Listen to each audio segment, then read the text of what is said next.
Hey, welcome back to my channel. I'm right now recording at the Summer Palace in the middle of winter. It's quite windy and really cold. It's one of the coldest winter in the past 60 years. But I couldn't find a better place to record in public without my face masks on. So excuse me, the noise and the wind. I will just do it for this video. If you have a better idea or a suggestion for a different location or setup, let me know in the comment below. And today I would like to talk about pricing your art and supporting your art prices. And I want to talk about this because a project I've been working on for the past 2 months. So I came out of quarantine on the 1st of December and I met a family friend who told me that she just started her startup business and she wanted my advice on it. And I was really interested because after my MBA, I haven't really worked with a fast-moving consumer product company.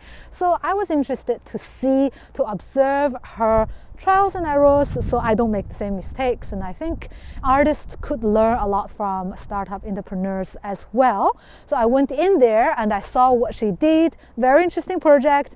And I would like to do a case study on her struggles and on her mistakes, and potentially I could help you come up with strategies to price your own art and to have a successful art business. She had been running a successful little farm or ranch for the past 10 years. So she has livestock and she sells milk and other derivatives like beef to large companies like Nestle type companies.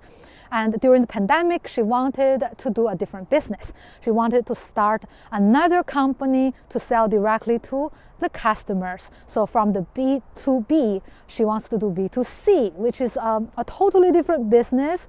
And at the start, she was quite successful. For 6 months, she was okay. She could not lose too much money, let's say, as a startup. That's not bad. And she had been selling her products to family and friends around her, beef, frozen beef, and dried beef, and different kind of beef derivatives and products around. That's things that she could produce with her farm, and that was okay. But as you can imagine, you can only eat that much beef. You have only that many friends. Like, they will not buy unlimited beef for their dinners because they don't want to eat beef always. And quickly she saturated her friend circle and she turned around to look for other opportunities. And as she investigated the market, she realized there's a huge problem. Is that because her scale is quite small, the quality is relatively good, the cost production is 30 and she wished to sell at 50 to make a balance. But her competitors are making at the price of 20 and selling at 30. That means the market price on average is her production cost. And she's at a very awkward situation, very dangerous situation, because she must sell high. So she had been telling that her strategy is to sell to high-end customers. But where are they? How to find them, right? And how to justify her prices. She wishes to sell at a price of 100, where other people are selling 30, she's producing at 30, and there's like a $70 per unit difference. How could she justify the price? How could she say to the customers, I'm worth this much? Or more importantly, where are the customers who are willing to listen, who are willing to try and purchase? So I came in, I observed her business. Every Friday I came to the team meetings. So I said, why not try some KOL, like influencer marketing? So she went ahead and gathered 20, 30 influencers. She sent emails, made calls, but nothing. And some influencers got back to her and said, I make marketing for brands. I promote brands, but I cannot promote a trademark. What you have is a trademark, not a brand. Because she had zero influence on social media, no website, no traffic, and all she had were a bunch of contacts on her WhatsApp, WeChat, kind of like private networks, and she had zero influence in the public domain, and there's no traffic in the platforms because there's so many competition. Her price is very high, she doesn't have the credit, and she's stuck. So I said, how about buying some traffic, like SEM, kind of like just buy and market with advertising online. And I went to MCN, consulted some experts, and I got to know that to get followers on TikTok, it costs 1.2 yuan for each follower, which is like really expensive. And she needed the money, which she would earn in the future, to buy the followers now. But she doesn't have the money now, right? She needs the followers to sell to get the money in the future. So it's like chicken and egg, chicken and egg. It's very difficult for her to start making money without having the startup capital, and the startup capital was already invested in the beginning, like getting the material and having the team. And I see the situation is very similar to many artists I know. Before, in the past, the artist worked with agency, worked with private dealers or galleries, and now with the pandemic, they would like to sell independently to collectors. But we're other collectors, and they wish to sell at a high price, at a premium. How to get those customers to be convinced? Because you don't assume your customers are stupid, right? You assume that they're very smart, and they would only buy when they think it is worth it. And to convince that your art is worth it is not an easy task.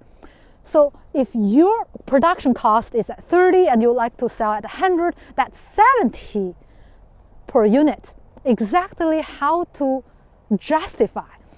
And for her, it's difficult because like she doesn't have the money, but there are other ways for this company to justify, such as quality, patent for the production, other certification for certain kind of like ecologic or other kind of certification she could get, and she could kind of justify.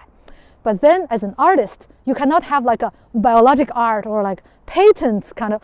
It's more difficult. So my personal advice for artists who are struggling to justify the price at the premium is branding. And I think you could use branding to justify your prices, and this is one of the most sustainable and one of the most financially sustainable way, because you don't necessarily must spend money to buy followers to promote your art. You don't have to pay for the traffic. You can get it for free.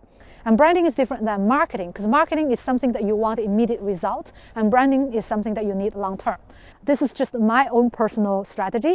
You can come up with your own strategies for your own art business, because every art business is different. My strategy is work it backward. If you need to sell, for example, today, you need to have a brand, have a website, have social media influence. So working it back 12 months.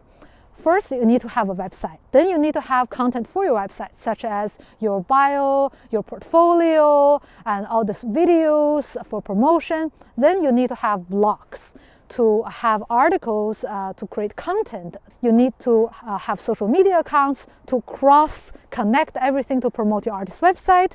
And then you need to have a web store. Maybe you need to have other people help you promote your art, like influencers. And maybe you need to come up with SEO strategy for search engine optimization, content strategy, social media strategy, and like sales channels. Like maybe you work with galleries on the side as well. And then you need to wait until Google ranks you on their search results so you can have free traffic. If you want to sell your art at a premium price today, you need a lot of work to go backward to justify today's price. So you need to start your branding campaign 12 months before launching your art business. You can't justify today's price, because like your credit, your story, your branding takes time, and for people to get to know you takes time to build that connection and trust, and all of that requires a lot of time. So you really need to start building your brand now to be able to justify your price, to be able to convince people that your brand is worth it. Yeah, so that's what I think. Maybe you have different ideas. Maybe you have a special material such as Vanta Black to work with that other people don't have. That is also a way to justify your price. The most important kind of principle is to think as your customers do. Like, if I want to purchase this art, what value does it bring me? You need to think value for your customers, because you don't want to trick them buying your art. You want to give value, you want to support your value, and that's why you can charge a higher price than other average artists, or than the price that you used to charge in the past.